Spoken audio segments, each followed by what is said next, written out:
لوگ جو صلیب کی چین اپنے گلے میں پہنتے ہیں وہ خراب ہے۔ خدا اس کی عبادت روح اور سچائی میں کرو بولا ہے۔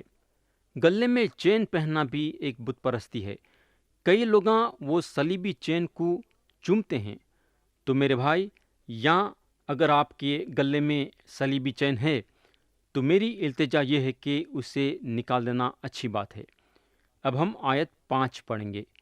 لکھا ہوا ہے، کیونکہ خداوند نے موسیٰ سے کہہ دیا تھا کہ بنی اسرائیل سے کہنا کہ تم گردن کش لوگ ہو، اگر میں ایک لمحہ بھی تمہارے بیچ میں ہو کر چلوں تو تم کو فنا کر دوں گا، سو تم اپنے اپنے زیور اتار ڈالو، تاکہ مجھے معلوم ہو کہ تمہارے ساتھ کیا کرنا چاہیے۔ تو پیارے بھائی اور بہن، یہ تیسری مرتبہ ہے جہاں خدا اسرائیلیوں کو گردن کش کے نام سے بلایا ہے۔ خدا یہاں صاف صاف ان لوگوں کے سامنے یہ ظاہر کر رہا ہے کہ انہیں چھٹکارا دلانے اس لیے نہیں آیا کیونکہ اسرائیلیاں بڑے مانے جاتے ہیں۔ ان لوگاں دوسرے قوموں کے ویسے معمولی اور گنہگار لوگ تھے۔ خدا یہاں چاہتا ہے کہ اسرائیلیاں وہ نشانی نکال دینا جو نشانی یہ ظاہر کرتی ہے کہ یہ لوگ بت پرست لوگ ہیں۔ خدا چاہتا تھا کہ اسرائیلیاں اپنے آپ کو پوری طریقے سے اس کے حوالے کر دینا۔ ان کا زیور ان کے لیے نشانی بن رہا تھا کہ یہ لوگ مصریوں کے خداؤں کی ماننے والے لوگ ہیں۔ تو پیارے بھائی بہن، ہمارے گلے میں یا ہاتھوں میں کوئی ایسی چیز نہیں پہننا کہ لوگ دیکھ کے ہم کو یہ بولے کہ ہم بت پرست ہیں۔ اس میں ہم ہماری گواہی گرا دیتے ہیں۔ خدا کے نام کو اس کے ذریعے سے ہم نیچے کر دیتے ہیں۔ حالانکہ ہم وہ چیزوں کی عبادت نہیں کرتے ہوں گے، مگر ہمارے گلے میں یا ہاتھوں میں وہ چیزوں کا رہنا دوسروں کے نظروں میں یہ ظاہر کرتا ہے کہ ہم وہ لوگ ہیں جو بت پرستی کرتے ہیں۔ تو یہ چیزوں سے ہم کو دور رہنا ہمارے لیے بہتر ہے۔ یا اور ایک چیز ہم کو یہ غور کرنا ہے بولے تو وہ یہ ہے کہ خدا موسیٰ کو صاف سیدھا بول دے رہا ہے کہ انہیں ایک لمحہ بھی ان لوگوں کے ساتھ رہیں گا تو انہیں ان لوگوں کو فنا کر دیں گا۔ پیارے بھائی بہن، اس کی وجہ یہ ہے کہ اسرائیلیاں گردن کش ہیں۔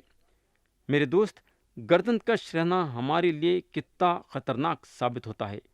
گردن کش رہنے کی وجہ سے ہم خدا کے موجودگی کو ہم سے دور کر دیتے ہیں۔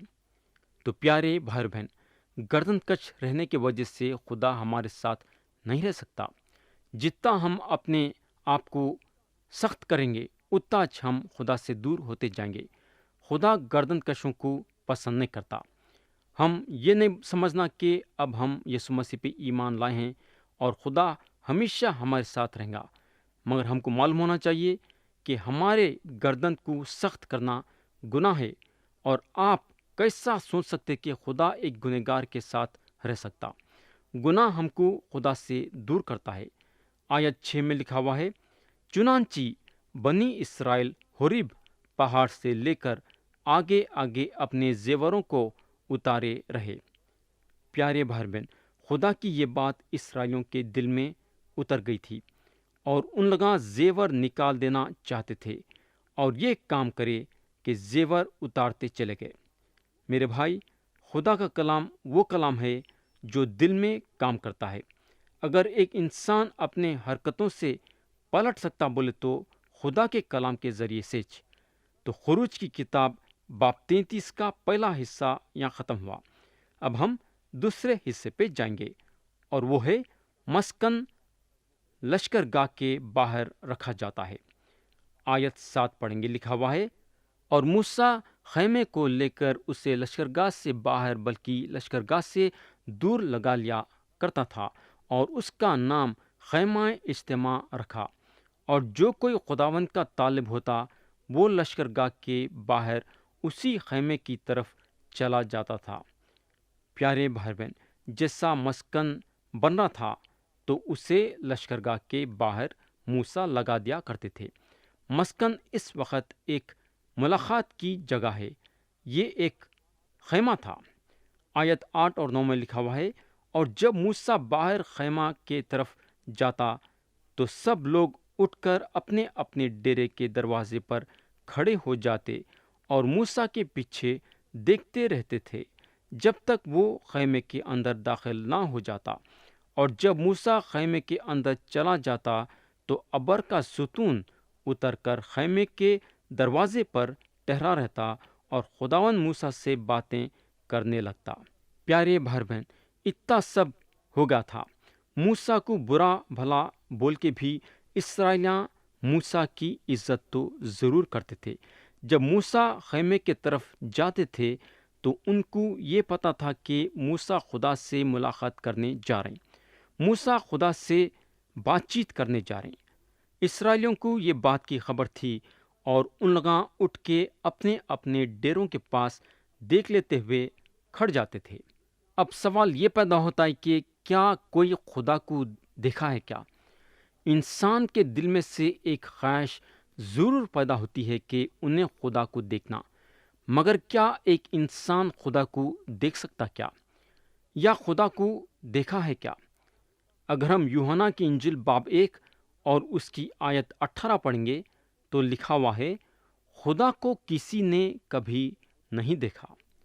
تو میرے بھائی، کوئی بھی کسی بھی وقت خدا کو نہیں دیکھا ہے، مگر تھوڑی دیر کے لیے ہم یوحنا کی انجیل باب 14 اور اس کی آیت 9 پڑھ کے دیکھیں گے کہ کیا لکھا ہوا ہے۔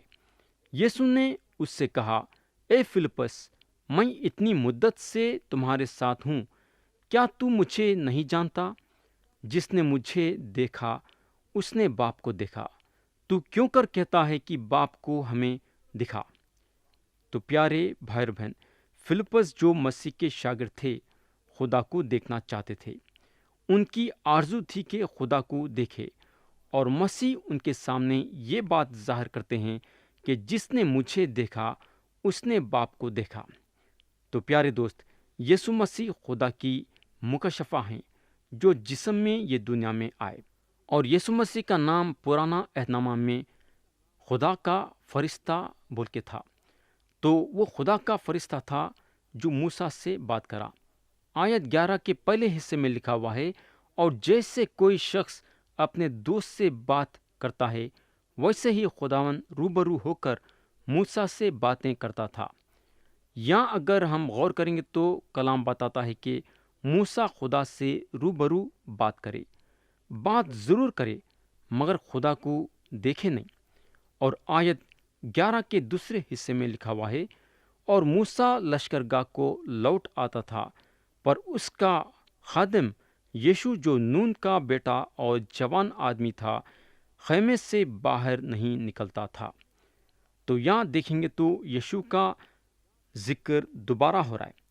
یشوع وہ آدمی ہیں جن کو خدا تیار کر رہا ہے تاکہ موسیٰ مرنے کے بعد ان کا استعمال کرے۔ ویسا میں نہیں سمجھتا ہوں کہ اس وقت کوئی یشوع کے بارے میں یہ سمجھے ہوں گے کہ آگے چل کے انہوں اسرائیلیوں کو آگے لے کے بڑھیں گے۔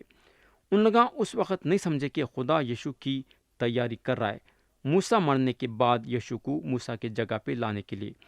مگر جب ہم یشوع کے کتاب پہ آئیں گے تو ہم دیکھیں گے کہ انہوں خدا کے طرف سے چنے جاتے ہیں اسرائیلیوں کو وعدے کے زمین پہ آگے لے کے بڑھنے کے لیے۔ تو یہاں ختم ہوا باب 33 کا دوسرا حصہ۔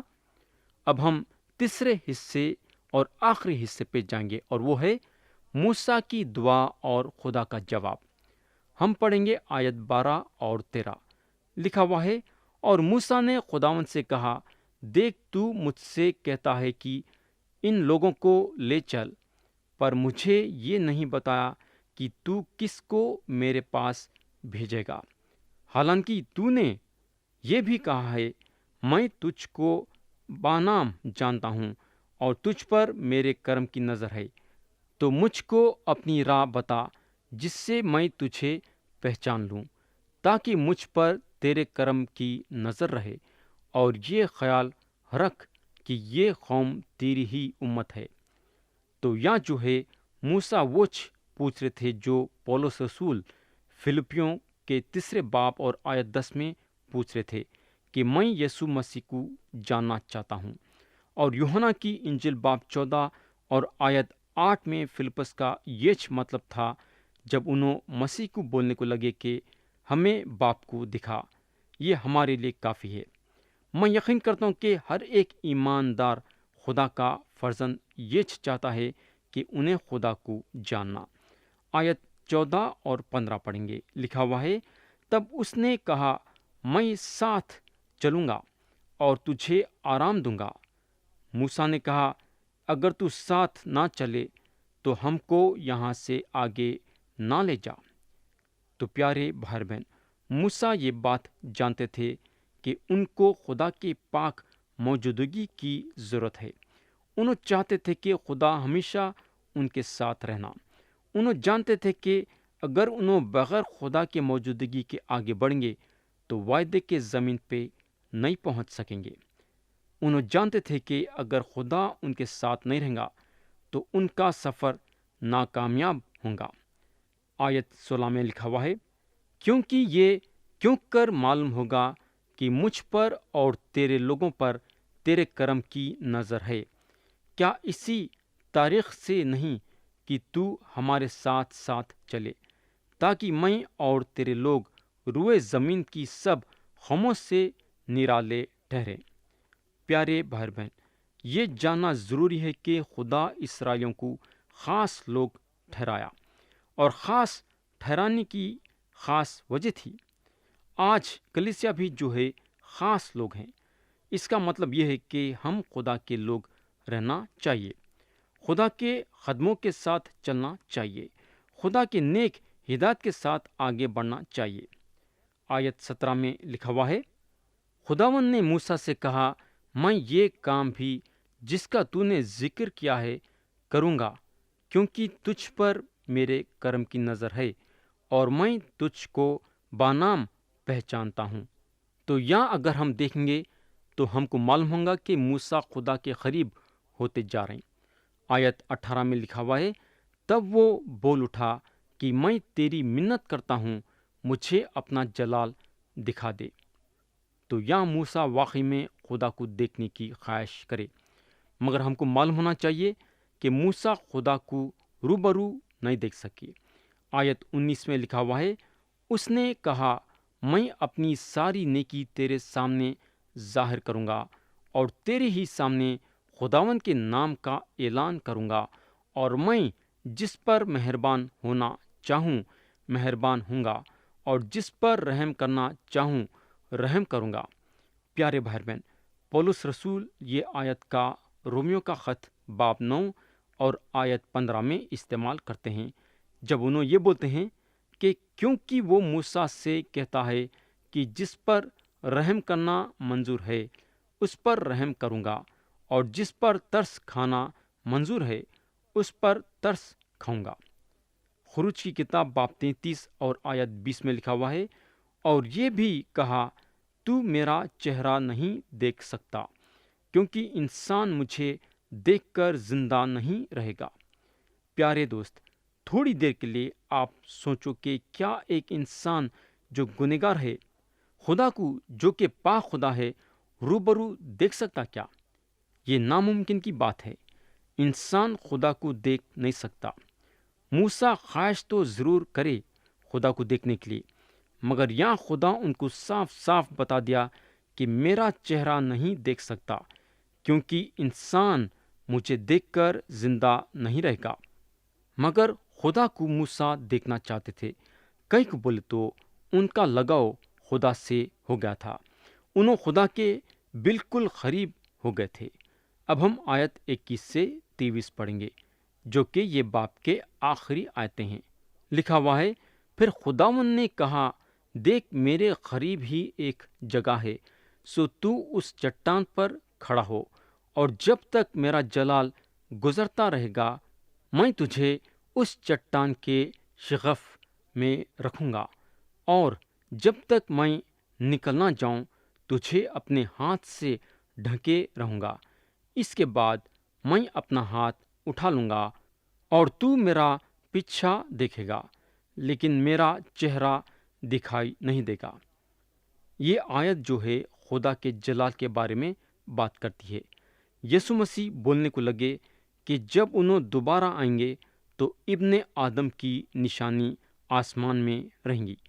اگر ہم متی کی انجیل باب 24 اور آیت 30 میں دیکھیں گے تو لکھا ہوا ہے، اور اس وقت ابن آدم کا نشان آسمان پر دکھائی دے گا، اور اس وقت زمین کی ساری قومیں چھاتی پیٹیں گی اور ابن آدم کو بڑی قدرت اور جلال کے ساتھ آسمان کے بادلوں پر آتے دیکھیں گی۔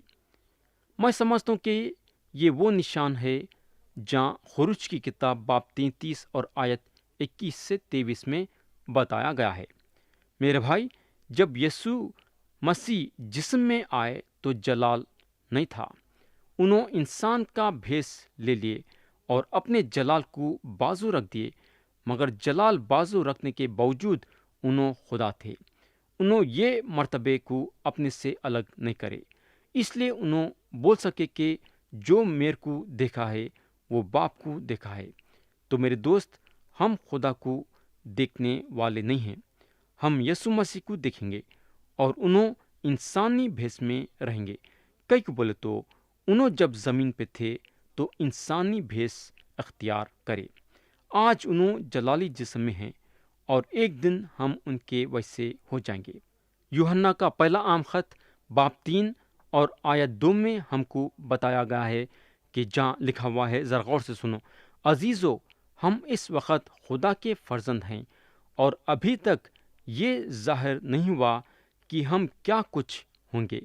اتنا جانتے ہیں کہ جب وہ ظاہر ہوگا تو ہم بھی اس کی مانند ہوں گے، کیونکہ اس کو ویسا ہی دیکھیں گے جیسا وہ ہے۔